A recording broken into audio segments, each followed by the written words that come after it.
we were talking earlier about financial infidelity and couples hiding money. Um, I've heard about this from some of my friends that have gotten divorced, and they keep saying, "Oh, there's no money there," or "My husband's hiding all this money." What's the reality behind all that? The reality is that we start even the language of financial infidelity in a very innocent way within a relationship. You can be hiding bills. Don't tell, your father. Don't tell your mother.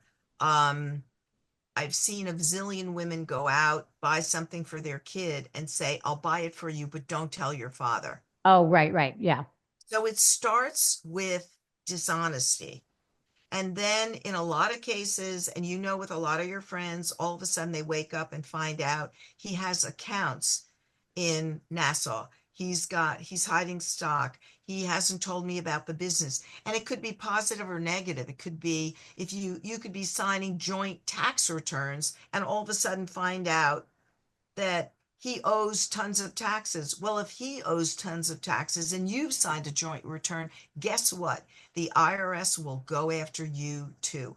Stupidity or ignorance is not a defense with the government. I was just going to say, a lot of people watch the whole Erica Jane thing. Did you follow that? Yeah, And she claims she didn't know anything about what was going on. And you're saying that's not an excuse. Either way, if you're married, you're responsible. absolutely. And if your signature, if you can pick up a pen and sign or do it electronically, guess what? You're on the hook and the government will come after you. Yeah. Yeah. Something I wanted to ask you about, it said that you founded the Children's Bank at FAO Schwartz. Yeah. That sounds like genius and adorable at the same time. What was that? Well, what happened was here's the real truth that if you're going to start a topic, you go to the world's largest publisher, which was Simon and Schuster. So I Mhm. wrote a book, ran into them, and said, "Ta-da! We can educate the world about money and empower our kids." They said, "Thanks for stopping by. There are no books to teach kids about money. It's not a topic of interest."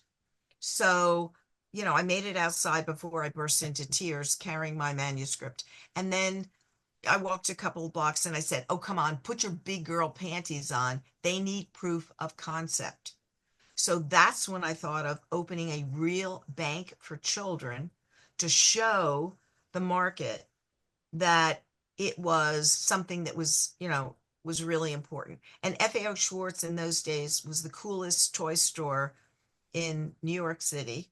Of course. And yeah, and so I convinced them to give me 150 square feet just to open up a little teeny bank, and it just blew. It was so popular. Princess Diana flew over with the royal children to open up accounts in the bank. No way. How cool is that? Wait, so did kids stand in line and have their little accounts and give Yep. you dollars and Well, cents and yeah, I found a law in New York State that said if you're 6 years old and you can sign your own name, you can open up a bank account. How crazy is that? oh my gosh. So So, can kids actually go to like a Wells Fargo in Manhattan and do that? well, no. I Oh, mean, well, yeah, I mean, could they legally? Yeah, if the law still exists, I don't know. But yes, the answer is yes. But I only had the First Children's Bank for 3 years because I didn't want to be associated with just an incredibly wealthy market. I had sheiks and shahs flying over and opening up $1 million account for their kids. no way. Oh, I thought we were talking about 20 bucks or 100 bucks or something. Oh, these are real accounts. Real accounts. Wow. It was like, mm-mm. So when you finally closed that, where'd you send all that business? Well, what I did is, I mean, what we did is incorporated it into the big bank. So, the First Women's Bank just absorbed Got the, it. Got but it. it's a real FDIC insured account. You're going to love this too. David Letterman called me up and said, "Let's do a kid robbery in the kids' money bank." Don't you love that? I And love it. I know. I said, "David, this is a real FDIC insured bank. It's a real bank. I can't, as a president of a bank, plan a bank robbery on my own bank." Right. Oh, no, we didn't do that. But isn't that funny? That's hysterical. So did you have, I mean, so did you find, and obviously you did if you were able to eventually publish the book, but did you find that kids were really using the bank and really found the value of money, or was it just the parents then kind of still doing all the work? No, the kids did, and the parents started getting the kids involved. And then Wow. around the same time, a little bit later, um, Oprah found me, and then I started doing Oprah, and that super validated the topic of teaching kids about money.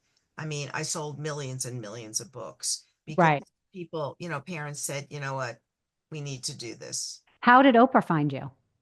Her senior producer, LeGrand Green, um, came up with looking for how not to have spoiled children. And Oprah had me on the show. And then I became Oprah's money person, and I worked on air doing all her shows for almost 5 years doing money. Amazing. And do you feel like, because I saw the one episode with you and your own son, and then some other kids were kind of getting involved. Did you find that the kids were really taking your advice and they were excited about this, or they were like, oh God, this is terrible. I don't want to hear it? Well, it's so funny because when I did the first show with Oprah, she had spoiled kids on. And I said to her when we broke for a commercial, Oprah, let me work with these families with these kids and let me come back in 3 months to see if I can do it. And I thought, oh my God, I am putting my entire reputation on the line. I was petrified, Rachel. But you know what? The kids rallied. They loved it. The parents were going into debt every single Christmas to buy these kids stuff. And I said, life is different. And they listened to me, which I thought was amazing. Um, and they came back and they did almost that next show all by themselves, showing their allowance jars, showing what chores they did, showing how the parents should not go in debt to, Wow. to have Christmas. And I thought, whew, you know, Wow, that's amazing. What would you say is the most misunderstood thing about teaching kids, especially girls, about money? um, number one, don't make it a secret. The misunderstood part is really the secret part. For God's sake, you're not your money. If you make it a secret, then it becomes more important than it is. And if you do have money, people are going to say, especially with the internet today, I can find out, we all can, exactly what someone's worth. If someone says to you, hey, you're rich, you pay for it. You need language to give those kids around that to say, that made me feel uncomfortable that the only reason you wanted to be with me is because my parents are rich. Why don't we go buy a pizza and all go back to the dorm or whatever? And I don't want to think that you're my friend because you think that, I'm rich. Right. So talk about it. Give the kids language, get them involved. And we spend half our life telling our kids, you don't know how lucky you are. Take them into a soup kitchen, let them understand what that is. Now, all of a sudden, wow, you don't have to keep saying, you know, look, you're lucky. Yeah. If somebody's listening and they have never had a healthy relationship with money, where should they start today? They should start. They can go on the internet, they can research money, what to do, they can buy my books, they're on Amazon. What they can do is start engaging in whatever that process is and take little tiny bits. Start with something small. Hey, I want to get on a budget, but what I have is an exercise called a no magic money log. Don't start moving forward. Look in the rear view mirror. How have you been spending money? Track your spending over a few months. Decide, is it a want? Is it a need? Hmm. Is this impulse? Was it a planned purchase? Start having the conversation with yourself. Then you can decide, okay, moving forward, I can take coffee to work. I mean, even little tiny things. I can teach the kids to lower the electric bill. We can save, $20 a month. Wow. Okay. Congratulations, you did that. Yeah. I can buy Poshmark. I don't have to do, whatever, a new Versace something. I'm not trashing any brands. Um, No, but I get it. It's the need versus the want and being gluttonous or extravagant only when it's necessary And secondhand stuff does not have to be like seen as being poor either. I mean, No, and also there's a keeping up with the Joneses syndrome. mm, Want to not have that with your children because, by the way, you have to tell them there are always people who are richer and always people who are poorer. This is what we can afford. This is where we are. And these are my priorities. It's more important for me, if that's a conversation you want to have, to get you to college than it is for you to have the $1,000 sneakers. Those are right. my priorities. And by the way, we're in the day and age where Amazon makes dupes of everything now. So parents should be a little more wiser about which things they really need to purchase Yeah, and which things they can go on Amazon for because the knockoffs are pretty much the exact same. exactly. Yeah. All right. So if people are interested in getting your book, where can you find your books and where can they find you? If they look at nealegodfrey.com, which is my website, they can go on that. If they're interested in any books, just go on to Amazon and look up Neale Godfrey, and it's Nealegodfrey. They can Google me, they can whatever. And I'm here to help.